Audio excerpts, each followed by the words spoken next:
তোমার entire career তুমি বললে অলমোস্ট 14 ইয়ার্স বা 14 ইয়ার্স প্লাস, রাইট? Right. তো এই গত 14 ইয়ার্সে এমন কোনো ঘটনা কি ঘটেছে যেটার পরে তোমার বাসায় যেয়ে মনে হয়েছে আমি আসলে আর মডেলিং করতে চাই না, বা এমন কোনো ইনসিডেন্ট কি তোমার লাইফে আছে যেখানে মনে হয়েছে যে এই ইন্ডাস্ট্রিতে আসলে ছেলেদের কাজ করার মতো প্রপার পরিবেশ নেই, বা আমি আসলে ওই পরিবেশের সাথে নিজেকে অ্যাডজাস্ট করতে পারছি না? অনেস্টলি বলতে গেলে অনেকে অনেক কথা বলবে, আমি জানি না কারা কি বলে বা কাদের কি থিঙ্কিং।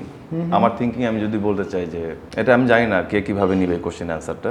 আমি কাজ করছি, তো আমার কাজের মধ্যে যদি কোনো ছেলে ছেলেকে পছন্দ করে, যদি কোনো মেয়ে মেয়েকে পছন্দ করে, বা কোনো মেয়ে ছেলেকে পছন্দ করে, করতেই পারে, হ্যাঁ, ন্যাচারাল, এটা যে যার করতেই পারে। অ্যাজ এ মডেল হিসেবে আমাকে একটা ছেলেও পছন্দ করতে পারে, একটা মেয়েও পছন্দ করতে হ্যাঁ, পারে। রাইট।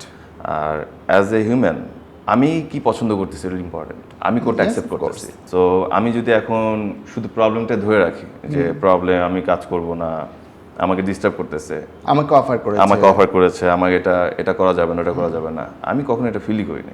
আমি ফিল করছি যে আমি কাজ করব, আমাকে দেখে একটা ছেলেরও পছন্দ হতে হবে, মেয়েরও পছন্দ হতে হবে, because success is all about acceptance, general acceptance আর কি। আর আমাকে পছন্দ না করলে আমি চিন্তা করতাম নিশ্চয়ই আমাদের প্রবলেম আছে, so I have to build up my quality, আমার কোয়ালিটি আর একটু বেটার করতে হবে, ডেভেলপ করতে হ্যাঁ হবে। হ্যাঁ হ্যাঁ, আমি ওইটাই সবসময় ফিল করি।